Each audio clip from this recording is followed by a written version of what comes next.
ده الشكل النهائي المكرونه بتاعتنا. تعالوا نقطعها ونقدم مع بعض. تعالوا نغرف يا حبايبي مع بعض. بسم الله. بسم الله الرحمن الرحيم. حبايبي الحلوين، السلام عليكم، ورجعت لكم تاني في فيديو جديد من مطبخ ماما الاقتصادي.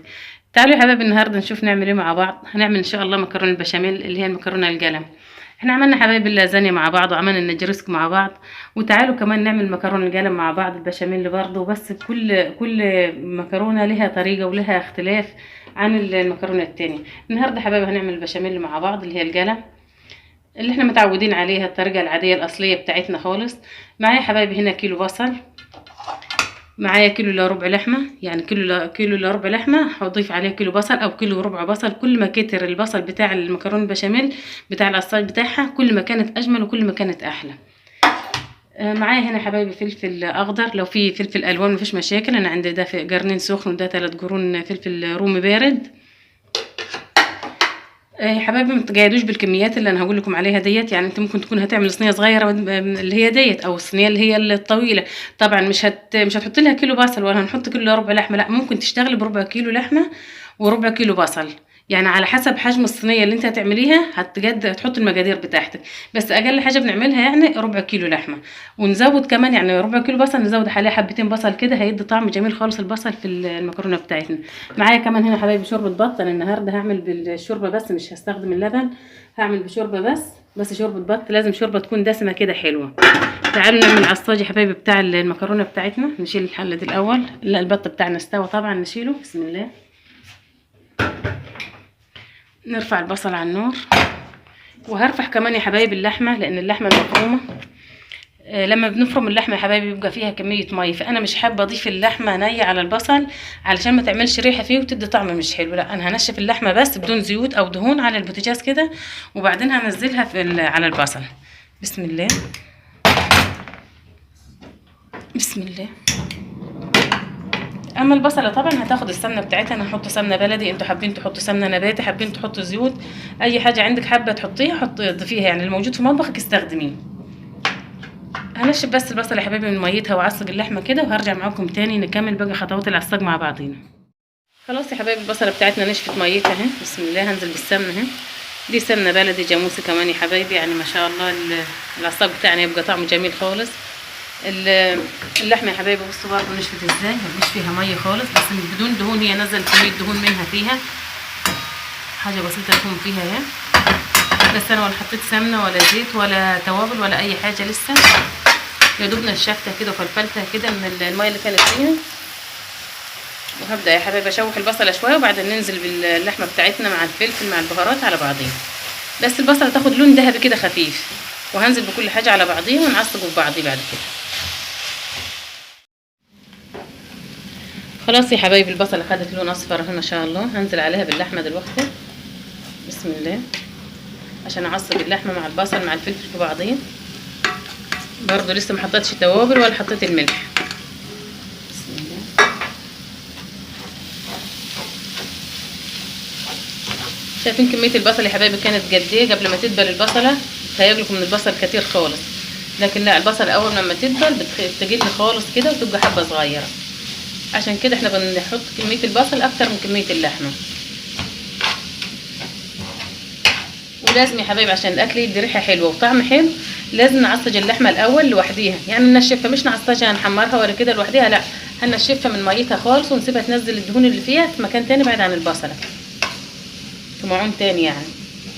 وبعد كده ننزل بيها على البصله بتاعتنا، هنلاقي طعمها حلو وريحتها حلوه. والله الخطوه دي جميله جدا وبتخلي الاكل بتاعنا يعني كده ليه ريحه حلوه وليه طعم حلو.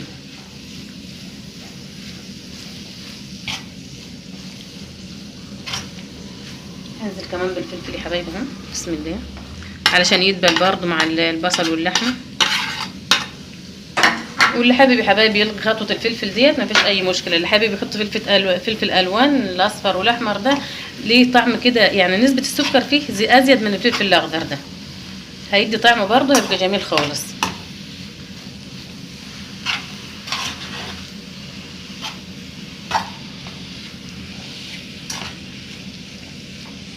تعالوا يا حبايبي نضيف البهارات. بسم الله.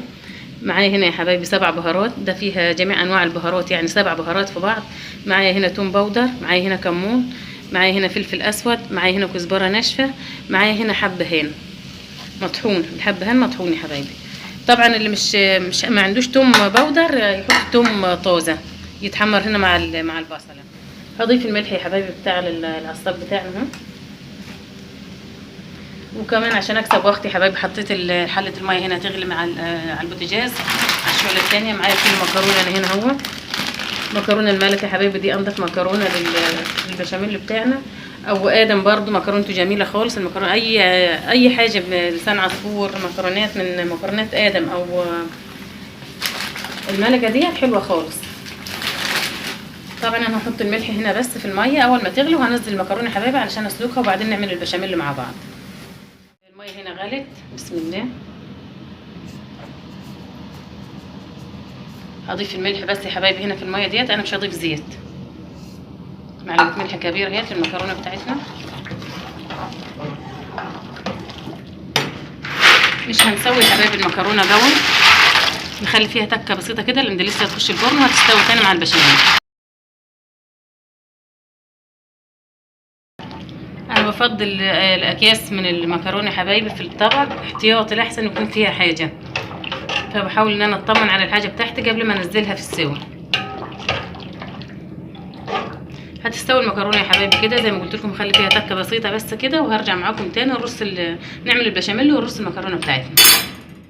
بس يا حبايبي المكرونه بتاعتنا استوت اهي، وزي ما قلت لكم فيها التكه البسيطه دي اهي، والميه كتيره عليها خالص يا حبايبي، لان لو ميه المكرونه قلت واحنا بنسلقها المكرونه هتنشف وهتعجن مننا. انا مش حاطه زيت يا حبايبي، ولكن المكرونه بسم الله ما شاء الله عامله ازاي. هشيلها من على النار وهروح اصفيها. هصفي في مصفى يا حبايبي المكرونه. صفيت يا حبايبي المكرونه دلوقتي هعمل البشاميل معاكم اهو. الحله اللي انا كنت عامله فيها اللي سالقه فيها المكرونه يا حبايبي هي اللي انا هعمل فيها البشاميل برضه، علشان نقتصد برضه في المواعين. مش على بال ما اخلص حبه المكرونه بتاعتي املى ننضف مواعين، لا. حطيت حوالي 3 معالق سمنه يا حبايبي.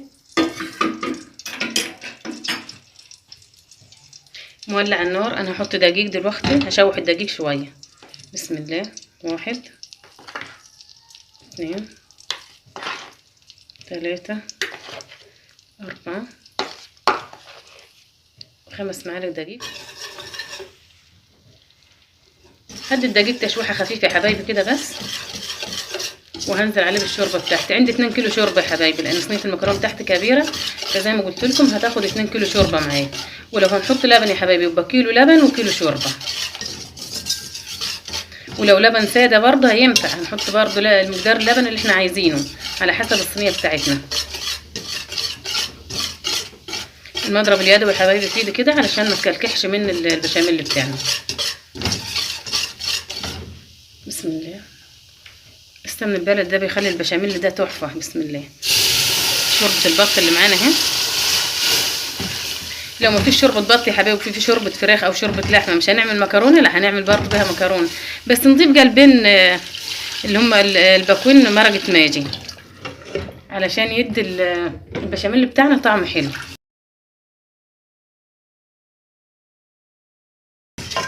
البشاميل ده انا هخليه سميك شويه يا حبايبي عن البشاميل بتاع المكرونات اللي عملناها مع بعض قبل كده.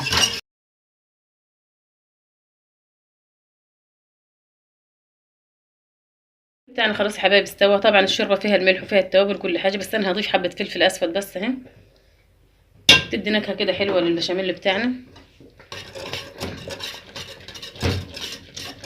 انا عايزه يا حبايبي البشاميل بالسمك كده، مش عايزاه يكون اخف من كده ولا اتقل من كده.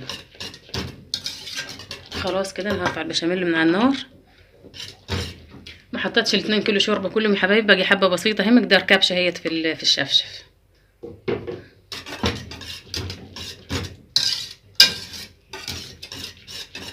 خلاص كده يا حبايبي هنجيب الصينيه ونظبط الصينيه بتاعت المكرونه بتاعتنا. بنرص المكرونه مع بعض. بصوا يا حبايبي المكرونه شكلها ابيض ازاي. انا ما بحبش المكرونه بتاعتي تبقى شكلها ابيض كده. معايا هنا حبه صلصه طماطم، 4 حبات طماطم ضربتهم في الخلاط وغليتهم على النار. لما تغلوا كده هضيفهم على المكرونه. حطيت حبه فلفل اسود وحبه ملح على الصلصه بتاعتي دي. بسم الله. بالشكل ده كده.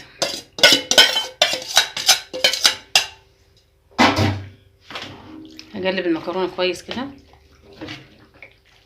بعد ما صفيت المكرونه من الميه خالص. هتاخد اللون ده كده.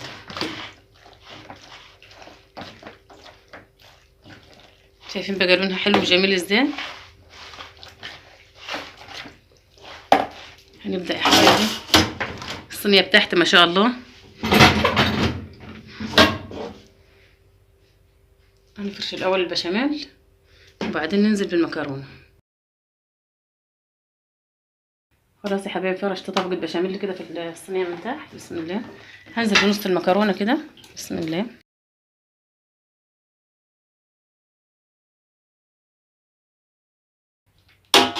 هظبط المكرونه كويس يا حبايبي كده على البشاميل كله بالشكل ده كده عشان تطلع معايا خيارات حلو متماسكه.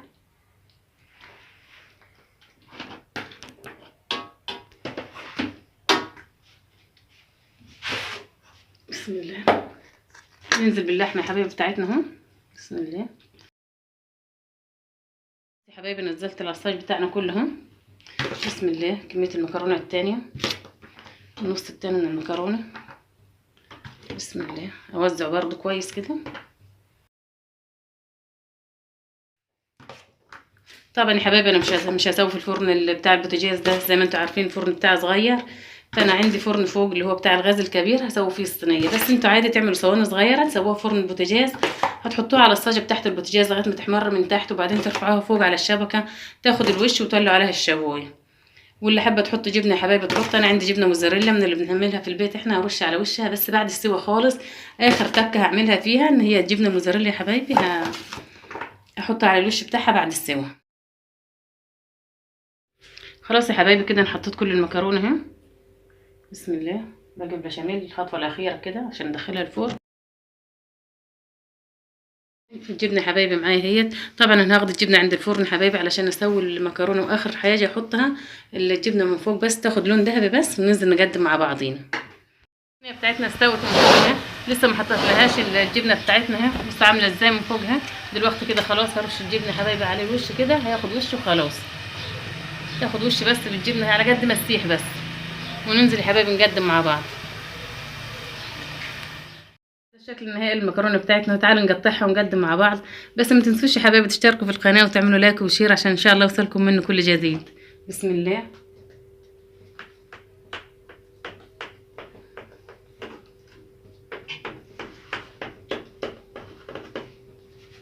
بسم الله الرحمن الرحيم. تعالوا نغرف يا حبايبي مع بعض. بسم الله. بسم الله الرحمن الرحيم.